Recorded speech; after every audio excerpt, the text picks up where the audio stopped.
Yo, what's going on everyone? It's Brian and Jim once again from DrinkABeerandPlayAGame, and today we're bringing you our first Game Boy game reviews. And what do you know it? This is going to be a two-part video. The first part of this, we're looking at Bart Simpson's Escape from Camp Deadly and Bart vs. the Juggernauts. Released in 1991, Bart Simpson's Escape from Camp Deadly was the first Game Boy game, and wouldn't you know it, it was developed by Imagineering and published by Acclaim. Holy shit, am I going to be saying this a lot. This game's about as simple as you can get. It has the plot kind of similar to Escape from Camp Krusty, where the camp's overrun, it's got a bad leader, and Bart, it's got to get out of there, basically. He's got to get Lisa out of there with him. So as a quick reminder how we make up our scores, we're comparing it to games on the same system. In this case, it's the Game Boy. So right off the bat, you're going to see it's black, it's white, it's grainy, but that's how most Game Boy games look. And to be honest, me and Jim, we had no qualms with this game. The sprites are actually fairly detailed, even though they do look oddly similar to the NES ones. That's fine. The backgrounds, that's one area where they could have been a little better. You basically keep recycling between an outdoor, like woodsy style area. Your boss battles are usually in tree houses, and then you go indoors like a cafeteria style, and eventually you get down to a cave. Then they go through a whole nother rotation where it's either bright outside or it's supposed to be nighttime. So we would have liked to seen a little more effort there, but overall, as you can see from our breakdown, we gave it 6s. It's fine. And I'm going to add 2 beers just because of the monotony of the backgrounds. Alright, the sound. It actually does a pretty good job of replicating the Simpsons theme, and the Game Boy was always known for having a surprisingly strong and dynamic sound chip in it. The problem, though, is that it's the only song in the fucking game. Now, you have a couple tunes for death animations, and maybe for the cutscenes, but for the most part, it's just the one song. The sound effects in-game are very, very basic. All the items sound the same, all the jumping sounds the same, no matter where you're jumping from. This isn't Castlevania, but for most Game Boy games, it's not terrible. It's better than, say, Mortal Kombat. So, we both gave it 5s. And, really, you can add... Let's add 2 beers, just to make the enjoyment a little better with the sound.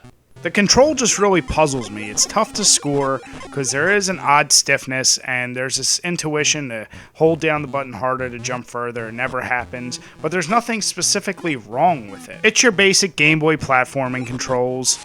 You have a button for your attacks and a button for jump. It's fine. It's a game we really have to say you need to try in order to understand why we score it the way we did. So as we break it down, I gave it a 6, Jim gave it a 5, and we're only going to add 1 more beer to the meter. The gameplay. It's a Game Boy platformer. What do you say here? You have 2 real types of levels in a game. You either have a level where you're in the forest, or where you're in a cafeteria. And in the forest, you get a boomerang weapon. And in the cafeteria, you get, like, burgers that you can throw at people. You get some boss fights, and the boss fights themselves are slightly different, so it's not the worst. It adds a little bit more variety to the gameplay, but for the most part, it's really repetitive. This isn't Super Mario Land, but it's very slightly above average. Brian gave it a 6, I gave it a 5, and we'll throw another 2 beers in there just for the repetition value. The originality in this game leaves a lot to be desired. They created nothing new in a platformer, or action platformer to be exact. And really the only reason it didn't get a 1 from us is because this is the first Simpsons game on a Game Boy. That being said, we gave it 3s. Once again, nothing new here, just the first of its kind on the Game Boy. And I'm going to add 2 more beers just for lack of initiation or trying something new. Look, this is a Game Boy game. It's made to be played on the go. It's made for short spurts, and it's pretty much what it's good for. Nothing changes, really, variety-wise, depending on different playthroughs. It's the same every time. And once you know what you're doing, that's pretty much it. Overall, we gave it 3s, and that's really the lowest score we can possibly give a portable title, within good reason. And let's throw in 1 beer just for... It is what it is. So overall, this is your below-average Game Boy title. As growing up with a Game Boy, I played enough shitty games to know there's much worse out there, but I still don't respect this game enough to suggest going out and buying it. I gave it a 5, Jim gave it a 4, that rounds us out to a 4.5. If you see this one, let your friend buy it and then borrow it off them. Otherwise, don't waste your money. And with a BRM meter rating of 10, that means you're still going to need to get 2 6-packs, but you can give 2 extra beers to your buddy or save them for the weekend. As far as beer pairings go, let's go with the Summit EPA. That was an interesting beer that we thought was going to be better than expected, but it actually was slightly below average. The EPA is very drinkable, so going through 11 of those, let's face it, you're still going to be drunk, but you can still power through it. Alright, so now let's just jump right into Bart versus the Juggernauts. Alright, this game, we're switching it up. This was released in 1992. Once again, it was made by the team of Imagineering and Acclaim, and that's not going to change for a while. This game actually takes a different approach. Instead of just being one kind of continuous action platformer, this is actually a series of mini games, and the loose plot is that Bart is a part of this game show, and it's a whole bunch of different challenges for him to do. There you go. It at least gives you some variety. Let's get into it. Alright, so looking at the graphics, me and Jim agree. We both like these better than Bart Simpson's escape from Camp Deadly. I mean, the scrolling in this stage, as you see, it's actually fairly fast for a Game Boy, and there's not a whole lot of lag that goes on. Once again, you have the nice details of the sprites, and the second stage has some pretty neat strobing effects, so like I said, me and Jim, we both feel it's above average. Unfortunately, we didn't actually be able to get past the first 2 stages, because we really sucked at that hop, skip, and fry level. I gave it a 7, Jim gave it a 6. I'm going to add 1 beer to the meter for this one. This was actually a pleasant surprise. You get a lot of different music in this game. You get different music in the menus, the opening themes, nice. Actually, most of the music's pretty upbeat and catchy. A little simplistic, but overall, it's pretty damn good. Now, the sound effects are your basic, beeps and boops.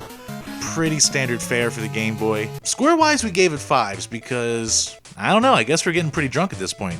We can only give it so high a score because we don't know how the music is in the rest of the game, because like we said, this game is hard as balls. You don't even need to add a beer. It pretty much stands on its own.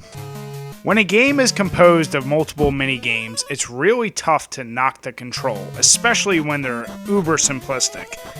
The one stage, like we said, you're literally just coming down a ramp and you just have to direct your way out of things, and sure, there's a jump button, which you don't really need to use that much until you hit the final ramp.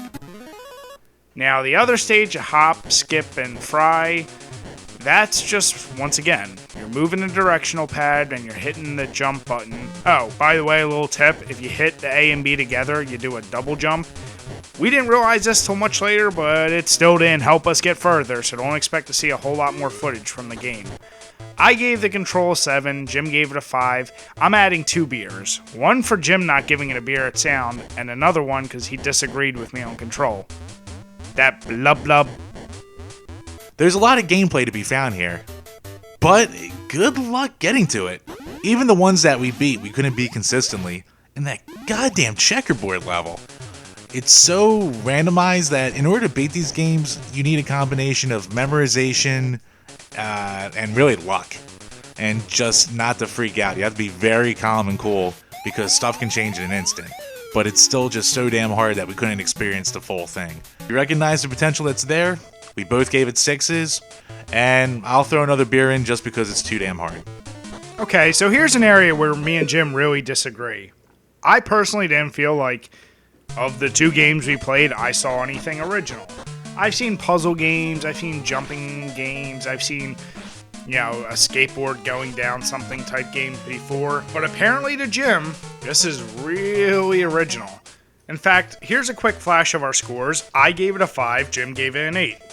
So Jim, would you like to explain to the folks why you felt this was so original? I guess, alright, it was definitely the beer talking. But I was just so happy to see something different and somewhat creative from one of these Simpsons games that I probably gave it more credit than it deserves. There, you happy? Yes, I am, and I'm so happy I'm going to add 2 more beers to the meter. Replayability. Well, after everything we've said, you can probably guess that we'll give it some high scores, which we did. And why? Well, not only do you have a lot of different game modes, but the games aren't exactly the same every single time. In the skateboard level, the hands will pop up or there'll be different items in different spots, and the checkerboard level, good luck figuring that the hell out. And we can only assume that the other games go along the same way.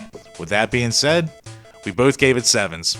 It's portable, it's hard, and it changes it up. What more can you ask for from a Game Boy game? And for playability, don't need any beers for that. So overall, when I think of a Game Boy game, this pretty much summarizes all my thoughts. You want something that's a good time waster, has a decent amount of difficulty, and a good amount of variety that you can keep playing it, especially if you're going on a long road trip, or you have a long commute to work on the train, whatever your case may be. This is one that won't leave you bored. But, like we said before, it can be a little difficult and you might get some frustration. It's just very average. It's not a great game, but you can definitely spend some time with it. So if you see it for real cheap, you might as well pick it up. Me and Jim, we both gave it 5s, as average as can be. And I'll add one more beer once again, just because Jim didn't add one to replayability. That motherfucker. Alright, so you have a BRM score of 7.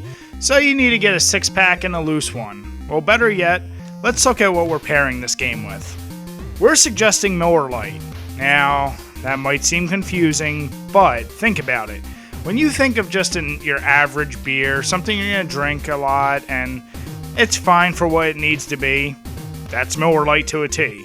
If you go to a party, if you're playing some beer pong, that's usually the beer of choice. So, yeah, these two will complement each other well. As always, thank you guys very much for watching our video. Be sure to subscribe or hit like, especially if you enjoyed it. Be sure to check out one of our other Simpsons game reviews in the links below. Come back tomorrow for part 2 of the Simpsons Game Boy games.